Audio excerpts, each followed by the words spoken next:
And I feel reassured. Sir Walter! Gentlemen! This is Mr. Hannay, of whom I have spoken to you. I'm afraid, Hannay, this visit is ill-timed. That remains to be seen, sir. But I think it may be in the nick of time. For God's sake, gentlemen, tell me who went out a minute ago. Lord Alloa. It was not. It was his living image, but it was not Lord Alloa. It was someone who recognized me, someone I have seen in the last month. He had scarcely left the doorstep when I rang up Lord Alloa's house and was told he had come in half an hour before and had gone to bed. Who? The Black Stone. Nonsense.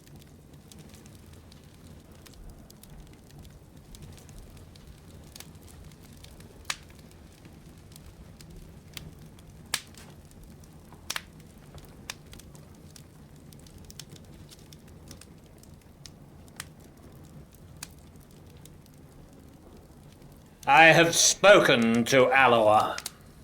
Had him out of bed, very grumpy. He went straight home after Malross's dinner. But it's madness. Do you mean to tell me that that man came here and sat beside me for the best part of half an hour and that I didn't detect the imposture? Alloa must be out of his mind. Don't you see the cleverness of it? You were too interested in other things to have any eyes. You took Lord Alloa for granted. If it had been anybody else, you might have looked more closely, but it was natural for him to be here, and that put you all to sleep.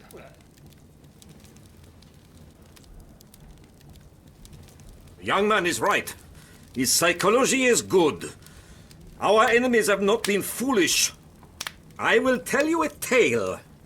It happened many years ago in Senegal.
What happened?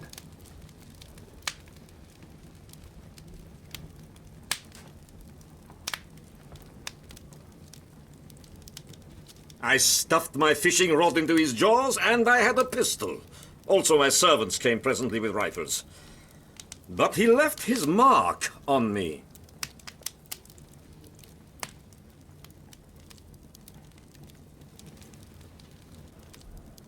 Consider.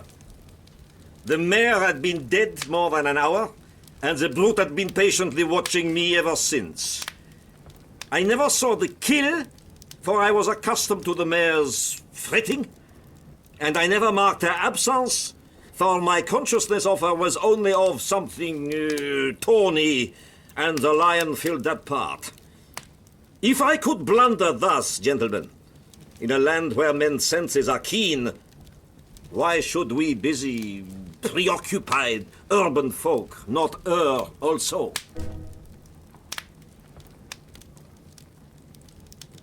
Well, I suppose there is nothing for it but to change the plans. Did you tell Lord Alloa what has happened? No? Well, I can't speak with absolute assurance, but I'm nearly certain we can't make any serious change, unless we alter the geography of England.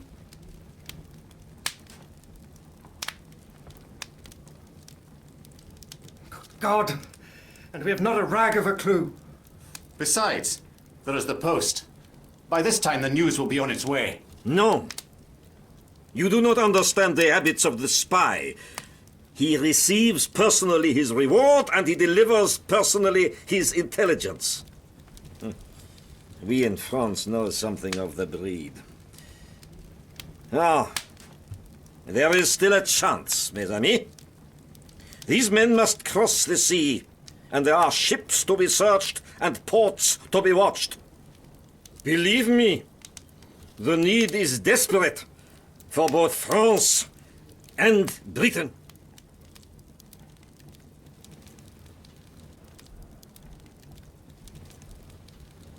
Where is Scudder's book? Quick, man! I remember something in it. What is it going to be?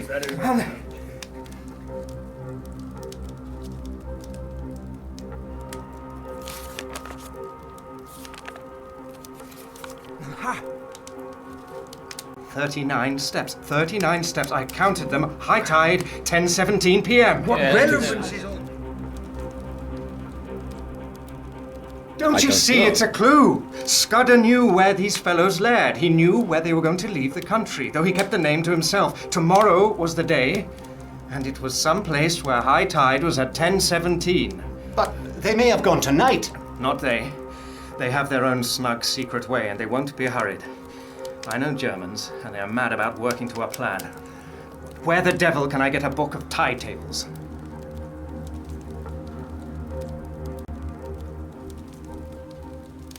It's a chance. Let's go over to the Admiralty.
Here's the most I can make of it. We have got to find a place where there are several staircases down to the beach, one of which has 39 steps.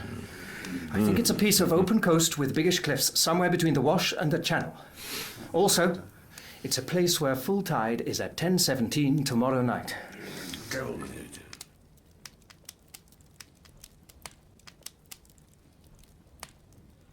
Is there no inspector of Coast Guards or some fellow like that knows the East Coast? Why, yes, there is. He lives in Clapham.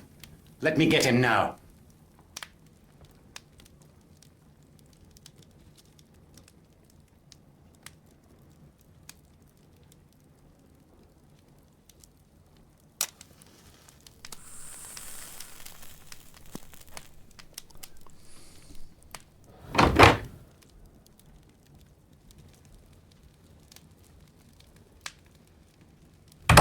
This is the chap. Good evening, gentlemen. We want you to tell us the places you know on the East Coast where there are cliffs and where several sets of steps run down to the beach. What kind of steps do you mean, sir? There are plenty of places with roads cut down through the cliffs, and most roads have a step or two in them. Or do you mean regular staircases, all steps, so to speak? We mean regular staircases. I don't know that I can think of any. Wait a second. There's a place in Norfolk, Brattlesham, beside a golf course, where there are a couple of staircases to let the gentleman get a lost ball. That's not it. Then there are plenty of marine parades, if that's what you mean. Every seaside resort has them. It's got to be more retired than that. Well, gentlemen, I can't think of anywhere else. Of course, there's the Rough. What's that? The big chalk headland in Kent, close to Bradgate. It's got a lot of villas on the top, and some of the houses have staircases down to a private beach. It's a very high-toned sort of place, and the residents there like to keep by themselves.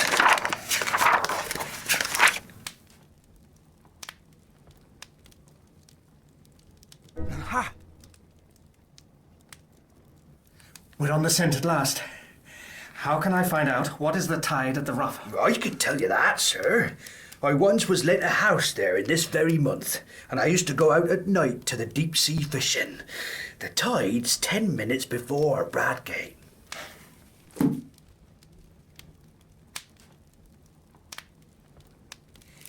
If one of those staircases has 39 steps, we have solved the mystery, gentlemen.